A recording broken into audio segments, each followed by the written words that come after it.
Quero também aqui fazer menção, hoje é aniversário da minha esposa, agora é esposa. Eu tô acostumando, de vez em quando eu converso com alguém e falo noiva, né? Ainda não adaptei ainda. Aí a pessoa fala assim, mas você não casou? Ah, é esposa. Estou completando hoje mais um ano de vida e estamos aqui, né? Para servir o Senhor. Né? Se é aniversário seu, nós vamos lá, vamos servir a obra de Deus. Vai ficar em casa, vai ficar olhando para as paredes, vendo? Tem outros dias da semana para a gente fazer isso. Vamos estar na casa do Senhor. Meus irmãos, eu estou muito feliz hoje, porque quando eu recebi o convite, a princípio eu estava com uma palavra no meu coração. Até comentei com a Ana Paula. Aí passou a semana, a gente vai orando, vai pedindo a Deus direção. E outra palavra brotou no meu coração. E eu tenho observado o andamento do culto e eu entendo que não tinha para onde correr mesmo. Deus, Ele sabe o que nós de fato precisamos ouvir. Então eu quero meditar hoje sobre um assunto que tem sido muito negligenciado, né, nos nossos dias, que é a prática da oração. Prática da oração. Hoje foi falado bastante sobre isso, tanto nos louvores, como nas palavras, nas leituras que foram aqui feitas. E esse tem sido um daqueles assuntos que nós muitas vezes não queremos mais ouvir. Esse é um assunto que a igreja, nesse contexto pós-moderno, aboliu. Ela simplesmente deixou de falar. Ela colocou outras coisas mais importantes, talvez, ou não, para ser falado. Hoje, infelizmente, nós nos reunimos para muitas coisas, mas pouco para a oração. Pouco demais para a prática da oração. Temos cultos para todas as faixas etárias, desde a criança lá, o bebê, até o mais idoso. E o culto de oração já não existe mais, em muitos lugares, né? Temos cultos aí para todas as idades, para todos os gostos, mas o culto da oração, infelizmente, tem sido esquecido.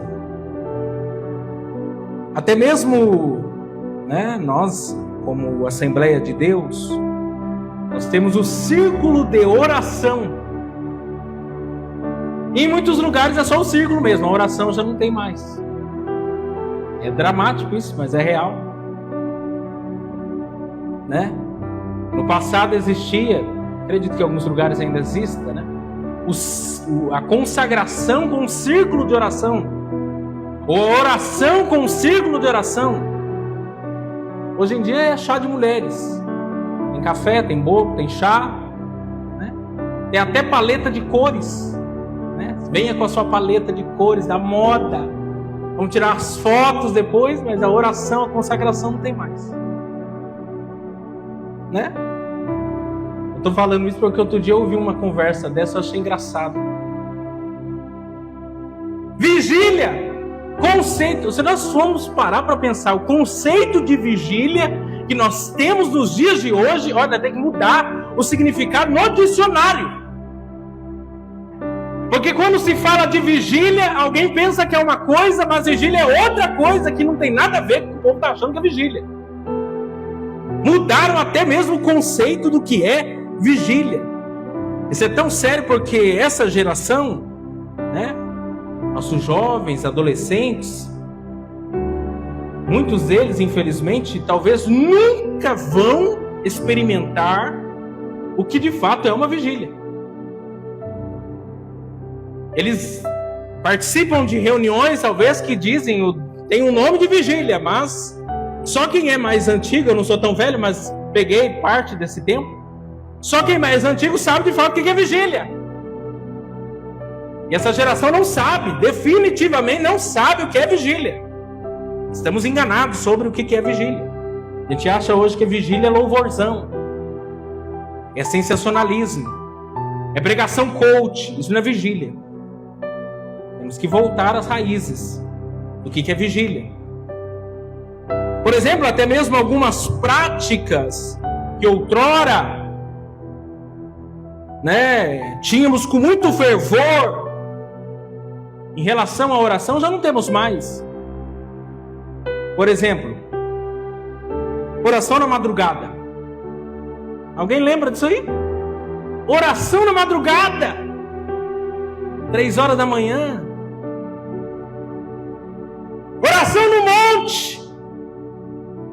Nunca mais ouvi falar de ninguém que foi para monte nenhum. Tá certo que Pindamonhangaba não tem muito monte mesmo, né? Cidade plana.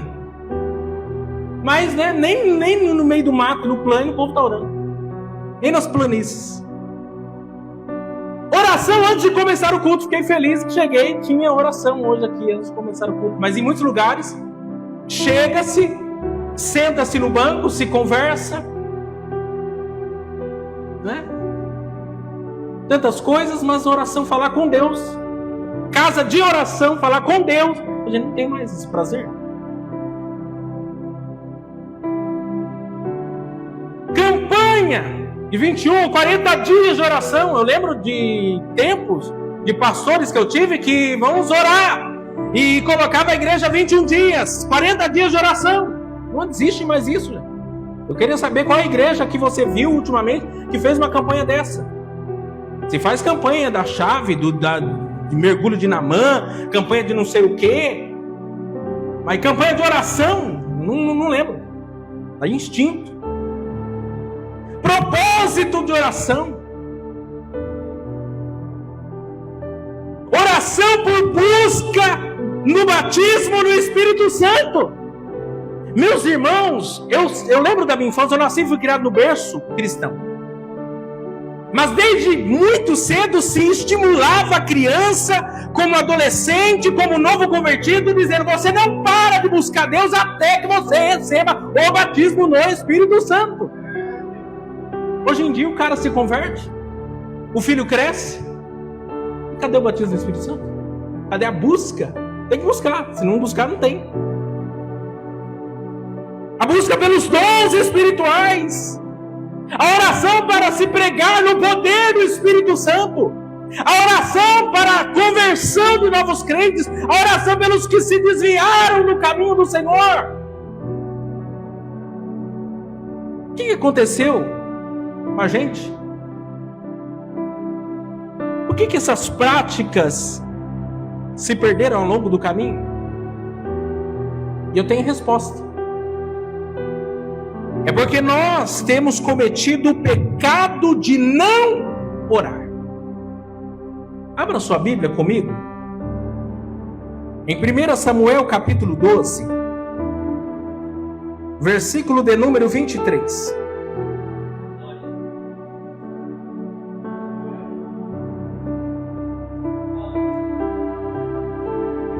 Primeira Samuel capítulo 12 e o versículo de número 23. Esse texto nos revela o pecado de não orarmos. Olha só o que diz o texto. Todos acharam? Diz assim: e quanto a mim, longe de mim que eu peque contra o Senhor, deixando de orar por vós. Antes vos ensinarei o caminho bom e direito. E quanto a mim, longe de mim que eu peque contra o Senhor, deixando de orar por vós. Palavras aqui do profeta Samuel. Homem esse que também era um homem de oração. Talvez você nunca ouviu uma pregação, ou uma saudação, ou até mesmo um estudo bíblico, com base nesse texto, e que deixa explicitamente claro para nós sobre o pecado de não orar. O pecado de não orar. Porque às vezes a gente acha que pecados são só aqueles pecados morais mais vergonhosos: matar, roubar, mentir, fofocar, fornicar, adulterar. A gente acha que só isso é pecado. Mas o texto diz aqui para nós sobre o pecado de não orar. Quando você não ora, você está pecando.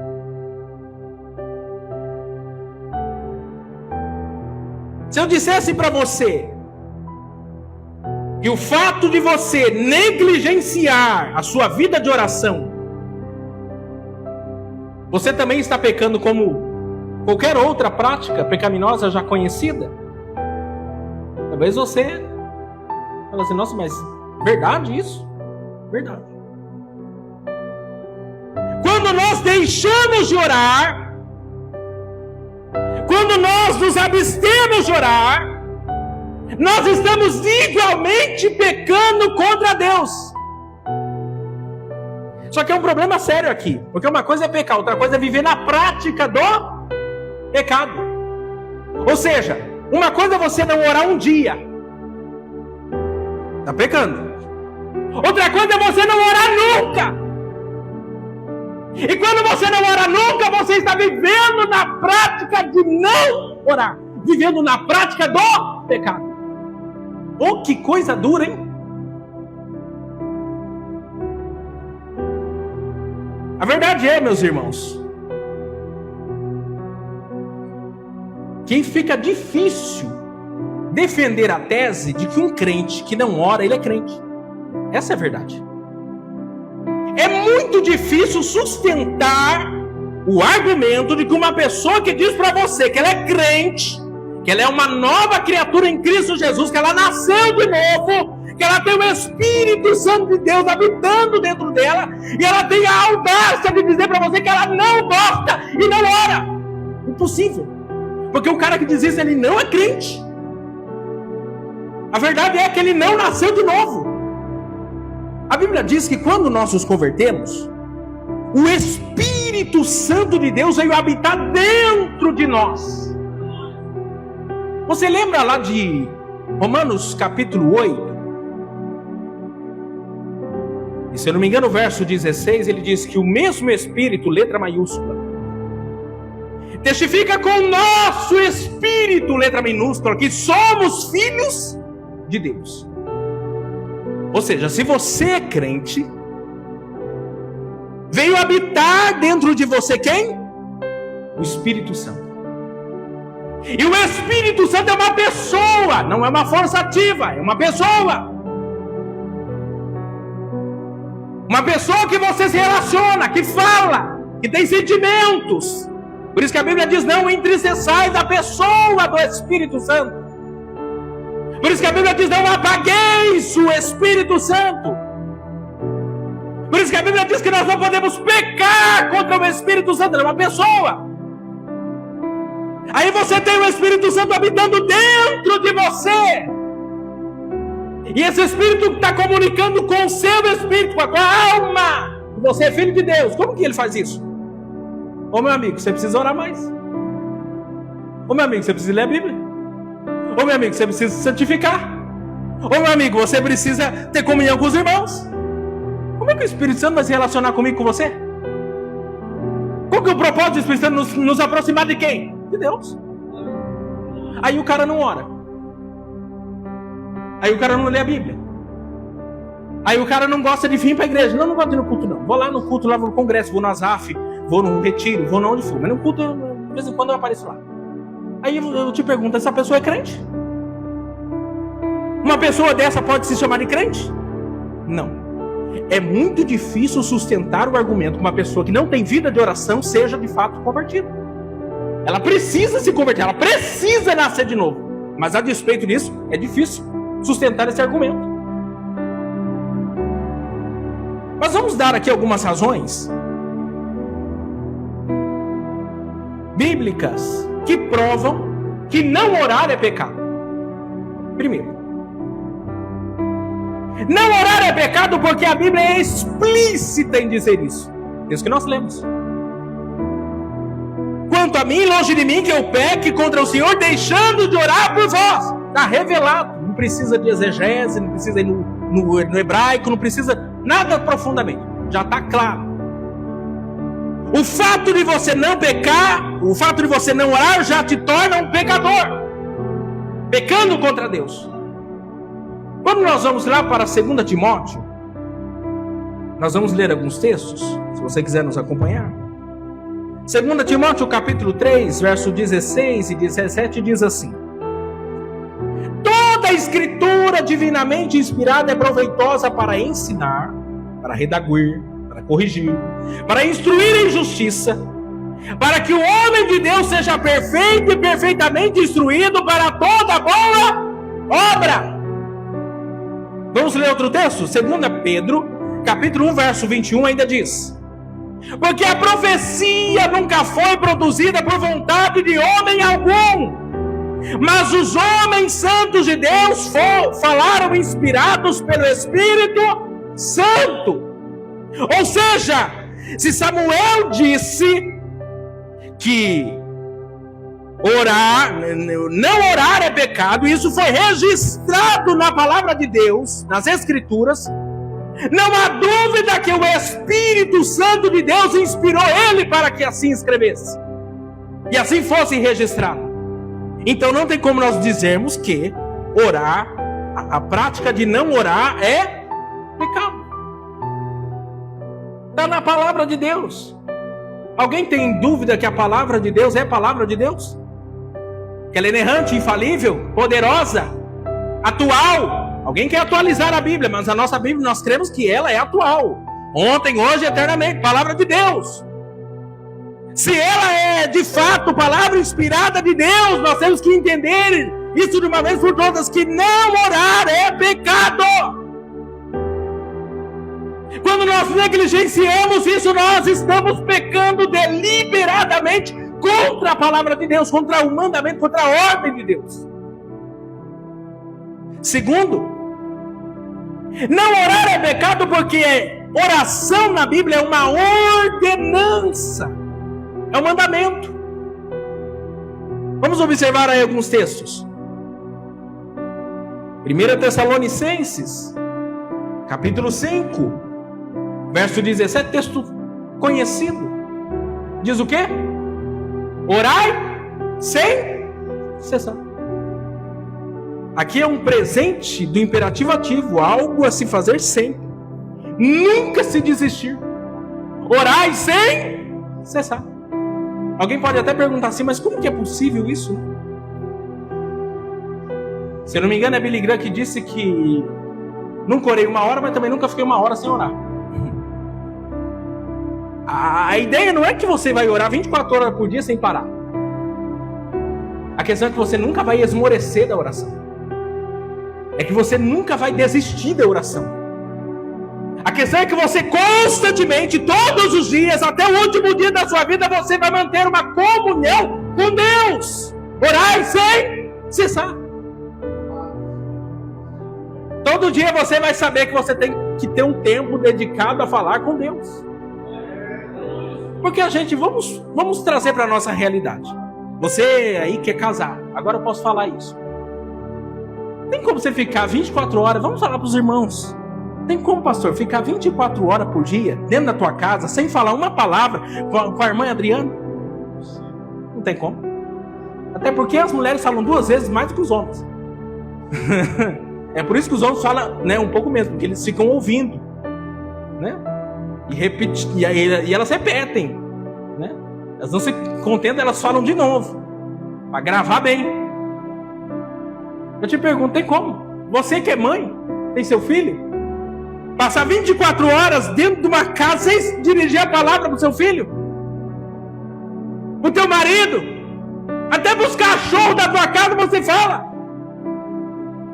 Tem gente que fala até com as plantas. Fala sozinho. Tem gente que fala sozinho. Aí tem como você passar 24 horas por dia sem falar com Deus? Sem falar com o Espírito Santo? Sem falar com Jesus? Não tem como. Orar sem cessar. Olha o que diz também Lucas, capítulo 18, verso 1. E contou-lhes também uma parábola sobre o dever de orar sempre e nunca desfalecer. Veja bem, sobre o dever. É um dever.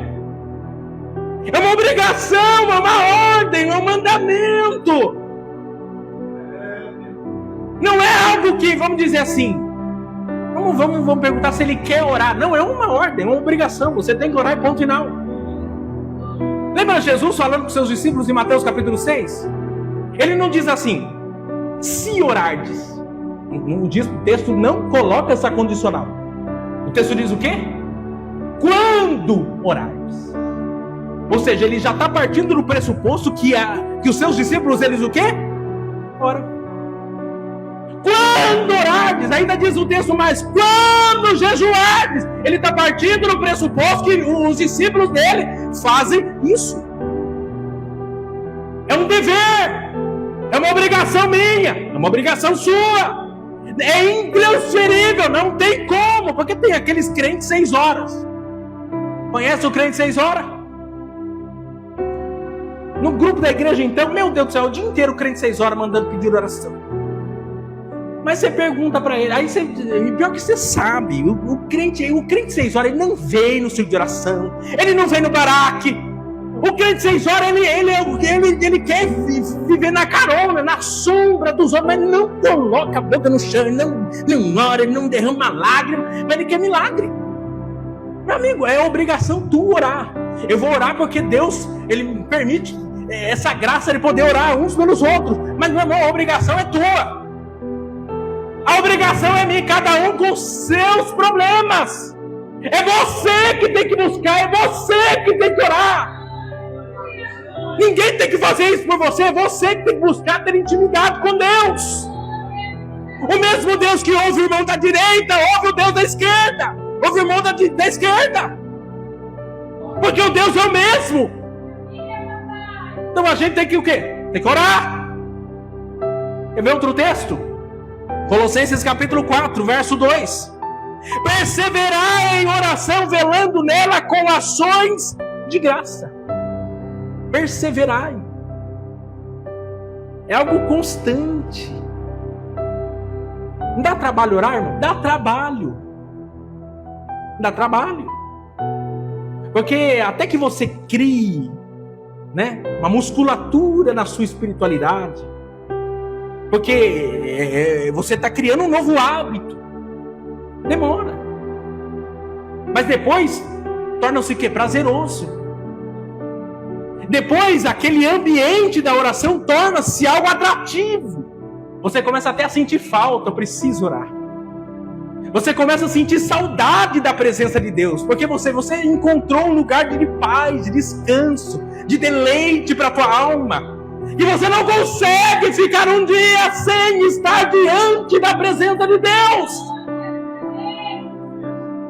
Eu acho isso importante, porque se é um mandamento e nós não obedecemos, nós estamos o quê? Pecando contra o Senhor. Qual que é o maior mandamento? Que Jesus disse que existe nas Escrituras, que resume os 10 mandamentos. Amar o quê?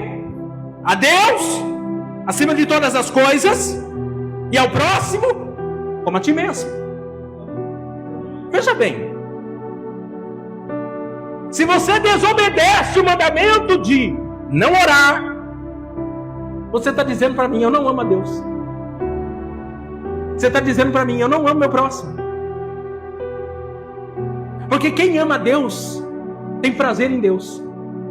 Quem ama a Deus quer estar próximo de Deus. Quem ama a Deus quer falar com Deus. Quem ama a Deus quer intimidade com Deus. Quem ama a Deus quer estar diante da tua presença constantemente. Afinal de contas, eu amo a Deus acima de todas as coisas. Ele é o centro da minha vida. Toda a razão da minha existência está no objeto do meu amor. Quem? O próprio Deus. Se eu amo a Deus, eu não consigo não orar. Porque o canal de acesso para a presença de Deus é a oração. Quando eu obedeço a palavra de Deus, o mandamento de Deus, eu consigo o quê? amar o próximo. Porque você pensa que a sua oração é só para orar por você, para os seus pedidos, para os seus anseios, para as suas angústias? Não. É na oração que a gente aprende a orar uns pelos outros. A gente aprende a se compadecer dos outros. A gente aprende a sentir a dor que o outro está sentindo, a carregar a carga que o outro está carregando. E isso vai estimulando em nós o que? O amor ao próximo, mediado pela vida de oração. É por isso que se você não ora, você desobedece a palavra de Deus, o mandamento de Deus. Quanto mais você ora, mais obediente você se torna à palavra de Deus, aos mandamentos de Deus. É a oração, meus irmãos, não tem outro caminho, não tem outra alternativa. Podem inventar o que for. Se abolirem a oração, os problemas vão vir. Terceiro, não orar é pecado porque abre a porta para todos os demais pecados. Olha aí comigo.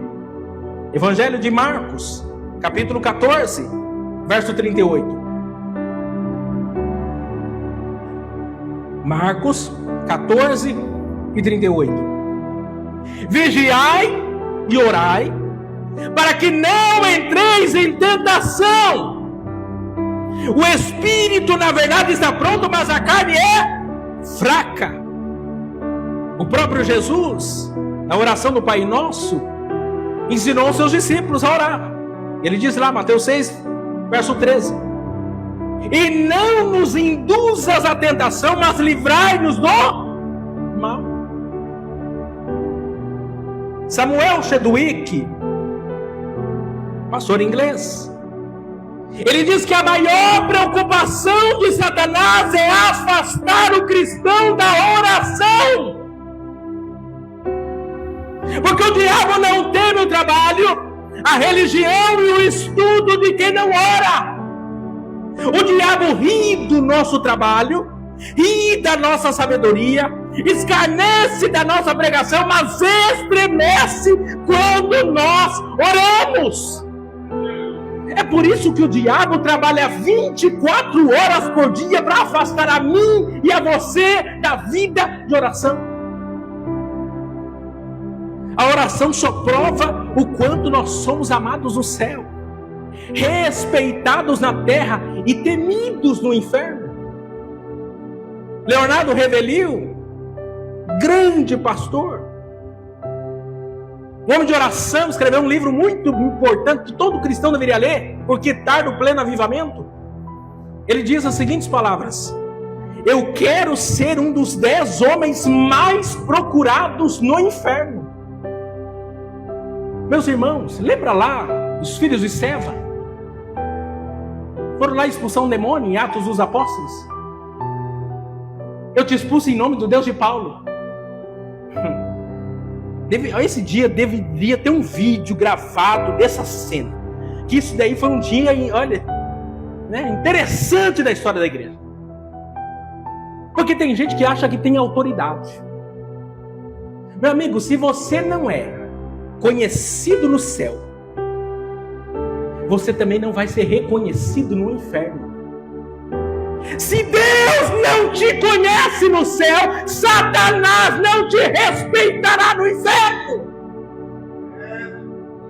Porque tem gente que é grande diante dos homens, mas é pequeno diante de Deus e pequeno diante dos demônios.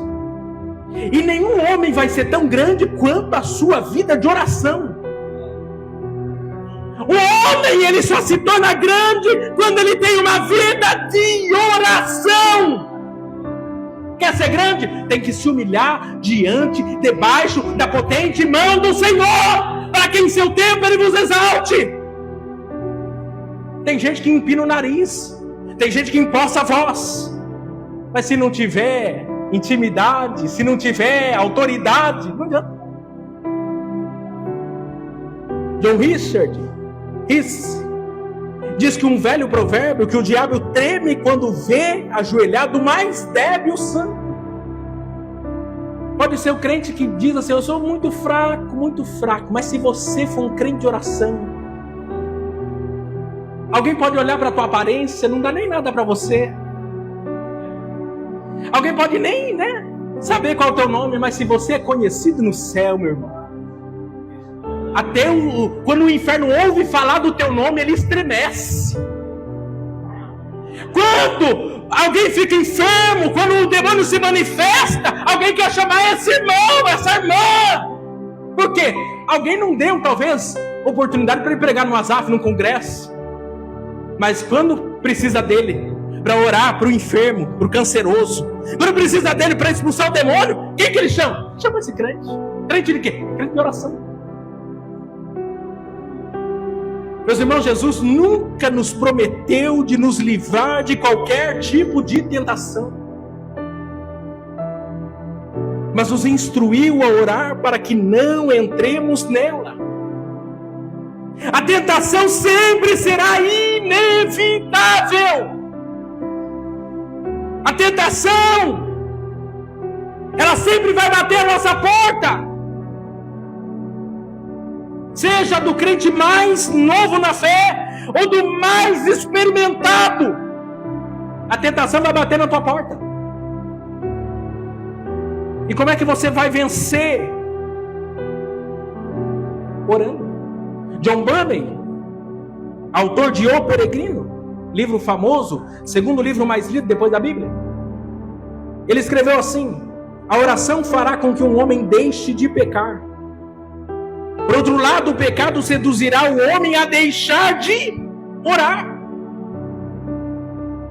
Quando não oramos, estamos entrando em tentação. Porque todos os nossos pecados são resultado de uma vida sem oração. Imagine que você tem um vício. Um certo irmão se converteu, tinha o vício de fumar. E ele começou a orar a Deus para ser liberto do vício do tabaco. Mas ele disse, pastor, que chegava lá para o meio-dia, já começava a enfraquecer. Aí ia lá e fumava. No outro dia ele orava, pedia, Senhor, perdoa, misericórdia, me liberta. Quando dava lá para o meio-dia, ele fumava de novo, fraquejava de novo. Aí o pastor falou para ele assim: que tal você parar? Você gastar um pouquinho mais tempo na oração.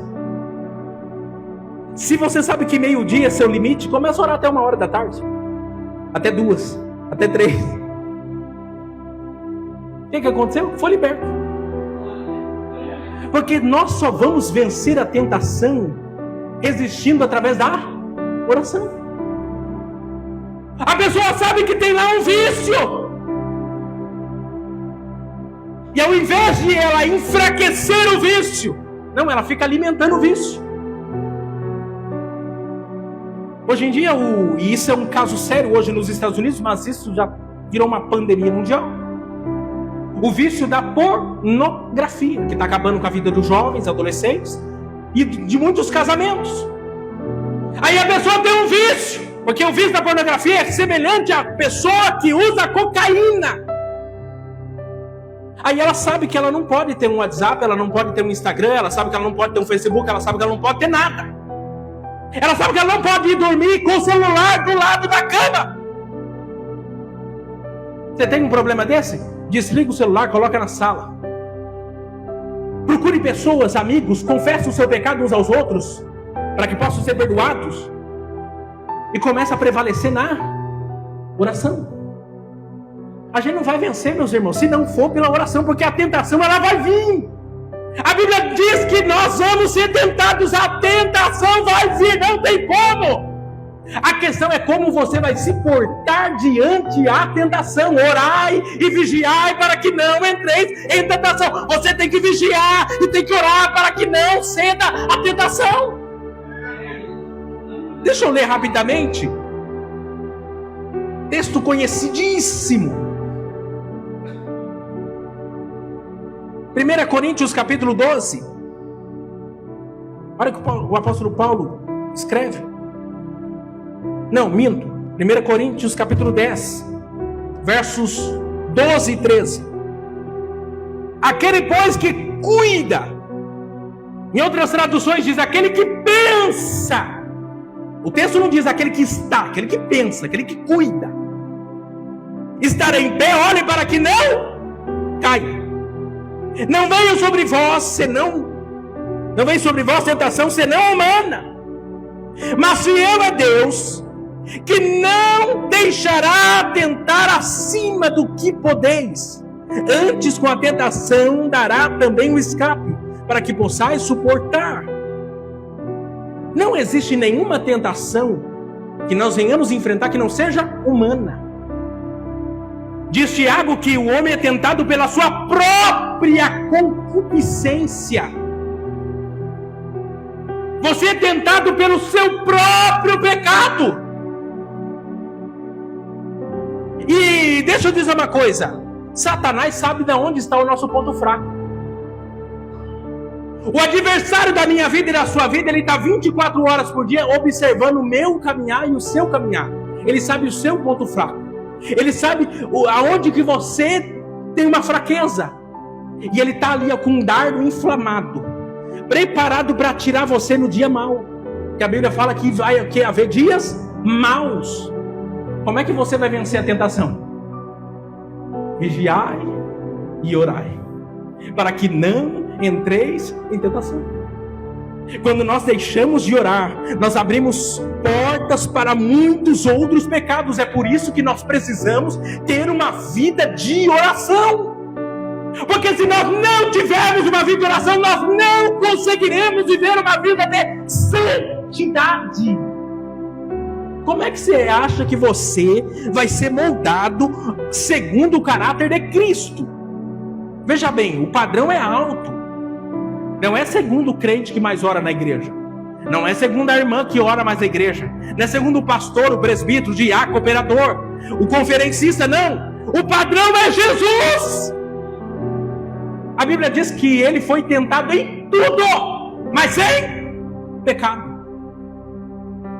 Aí eu acho lindo, porque o quarto ponto diz assim: não orar é pecado por causa do exemplo do próprio Jesus e de outros homens das Escrituras e da história que oravam. Vamos olhar para Jesus. Jesus é nosso maior exemplo de oração, e Jesus era 100% homem e 100% Deus, e ele orava. Aí como que você hoje tem a coragem de dizer para mim que não ora, e que não gosta de orar, e que não quer orar, e que não precisa orar, sendo que Jesus, quando veio a esse mundo habitado num corpo humano, como eu e você temos, ele orou. Olha lá, Mateus 14:23, a Bíblia diz que ele subiu ao monte para orar. Mateus 19:13, apresentavam-lhe as crianças para que impusesse as mãos sobre elas e orasse. Mateus 26:36, no jardim de Getsemane, ele disse: senta-se enquanto vou ali orar. Marcos 1:35, saiu da casa e foi para um lugar deserto, onde foi ficar a sós com o Pai. Mateus 6:43, subiu ao monte a orar. Lucas 5:16, as multidões vinham para ouvi-lo e para serem curadas de suas enfermidades, suas doenças. Mas Jesus retirava-se para lugares solitários e orava. Lá em Lucas 6, verso 12, quando ele foi escolher os seus 12 apóstolos, ele passou a noite inteira em oração. Em Lucas 9:29, quase todos se esquecem que lá no Monte da Transfiguração, onde ele se apresentou, se desfigurou diante dos seus discípulos, ele subiu ao monte para orar. E quando ele orava, ele foi transformado. O seu corpo foi transformado. João 11:42, ainda Jesus disse a seu Pai: eu sei que sempre me ouves. Meus irmãos, Jesus orava. E Jesus orava bastante, viu? Lembra da tempestade? Jesus obrigou os seus discípulos: entre no barco, que eu vou ficar o quê? Orando. E eles vão. Lá não sei em que momento a tempestade apareceu. Jesus estava lá no monte orando. Diz a Bíblia que na quarta vigília da noite, no contexto judaico, a primeira vigília começa das 6 às 9 da noite. Segunda vigília das 9 à meia-noite. Terceira vigília da meia-noite às 3. Quarta vigília das 3 às 6 da manhã. Jesus já tinha orado 9 horas. Os discípulos estavam lá no meio do mar. A tempestade batendo. Eles amedrontados. Quando viram Jesus. Jesus estava vindo onde? Estava andando sobre as águas. Jesus estava num estado sobrenatural. Jesus estava desafiando a lei da física. Ele estava andando sobre a tempestade. Aí os discípulos olham para Jesus e ficam o quê? Com medo. Ficam o quê? Aterrorizados. Os discípulos estão no barco temendo a tempestade. Sabe por quê? Porque quando você não tem vida de oração, as circunstâncias da vida amedrontam o teu coração. Mas quando você tem vida de oração, você anda sobre as águas. Você anda sobre aquilo que te amedronta. Você anda no sobrenatural de Deus.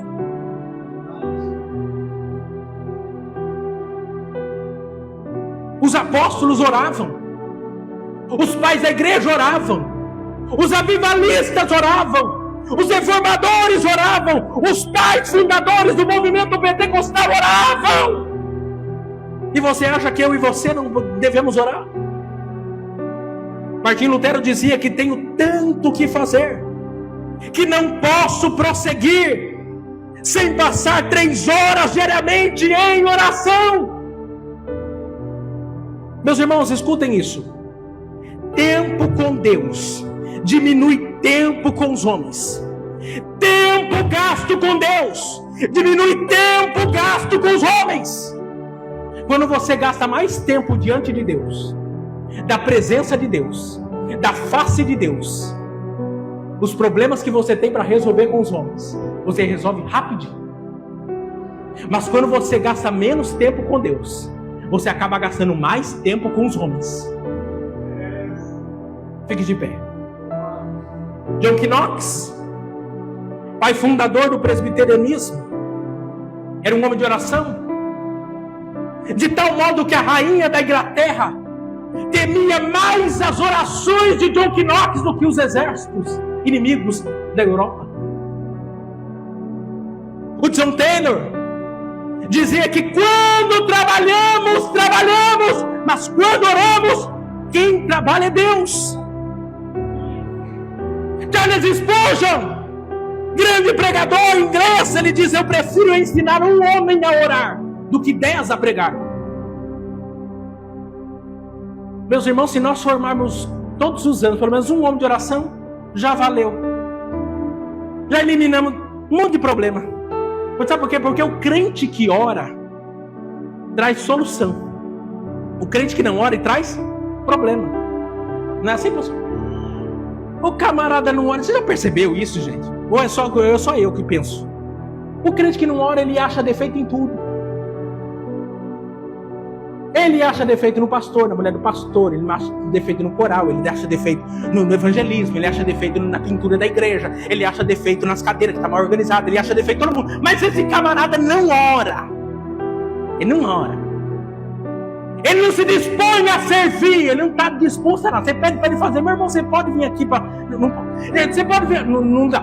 Ele só traz problema, ele não traz solução nenhuma. Mas o crente que ora, ele pode até ver o problema, mas ele se coloca como solução do problema.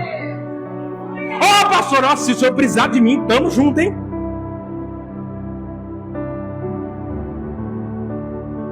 John Wesley orava das 4 às 10 da manhã. Ganhou 5 milhões de almas. Charles Finney orava das 4 às 8 da manhã, ganhou 6 milhões de almas. Dwight Lima Moody orava das 5 às 11 da manhã, ganhou 6 milhões de almas. Billy Graham orava das 4 às 9 da manhã, ganhou 5 milhões de almas. Meus irmãos, quantas almas nós ganhamos esse ano? Quantas horas você gastou orando pelo teu familiar que está afastado do caminho do Senhor? Daquele irmão, daquele amigo, ou dos perdidos do bairro aqui do Beta? É só através da oração que nós vamos prevalecer, que nós vamos avançar, que nós vamos crescer. George Muller fundou vários orfanatos na Inglaterra. E ele fez um pacto com Deus que ele não pediria um centavo para ninguém para sustentar os orfanatos, mas faria isso somente através da oração. E Deus começou a mandar recurso, mandar recurso, mandar recurso, mandar recurso. Sabe o que aconteceu? George Muller. E o George Muller é um cara especial, né? Porque ele leu 200 vezes a Bíblia, das 250 vezes de joelhos. Diz que ele teve 50.000 orações respondidas. Muitas vezes no diário dele, antes dele levantar do momento da oração, já tinha vindo a resposta de Deus. E nós não estamos orando. E Deus quer fazer o extraordinário através da minha vida e da tua vida. O que diz Tiago? Elias era um homem, o quê? Igualzinho a mim e a você, sujeito às mesmas paixões, às mesmas fraquezas. Mas ele orou. E quando ele se levantou para pregar, porque primeiro você tem que orar, depois você tem que se levantar para pregar. Ele disse que o quê? Não ia chover segundo o quê? A palavra de Deus? Não segundo o quê? A minha palavra. Sabe por que ele tinha essa autoridade? Porque ele gastou tempo diante de Deus. Quando ele abriu a boca dele, Deus falou assim: sustenta essa palavra, porque esse aqui é meu servo. Quando você tem uma vida de oração, meu amigo, você pode entrar lá naquele problema que você está enfrentando e abrir a tua boca com autoridade. Sabe por quê? Porque Deus te conhece. Deus sabe quem é você. Você pode abrir a tua boca, está repreendido, está amarrado, está expulso. Por quê? Porque você tem autoridade diante de Deus. Mas se você não abre a boca para orar, não tem vida com Deus, não tem nada, fica quietinho. Porque Deus só pode sustentar a palavra de quem de fato tem vida com Ele. Meus irmãos, nós precisamos hoje nos arrepender do pecado de não orar. A minha oração é que o Senhor possa incomodar você, para que 2025, já é tema da nossa igreja para 2025, orai sem cessar. Coloca isso na sua agenda, nos planos para 2025. Senhor, eu quero orar mais. Chega na líder do círculo de oração e fala assim: pode contar comigo que eu vou estar lá no círculo de oração. Chega no líder dos baraques, eu vou estar lá nos baraques. No jovem, se não tiver oração, coloca oração. A juventude precisa aprender a orar. Porque sem oração nós não vamos prevalecer. Vamos orar. Senhor Deus, a Ti te damos graça.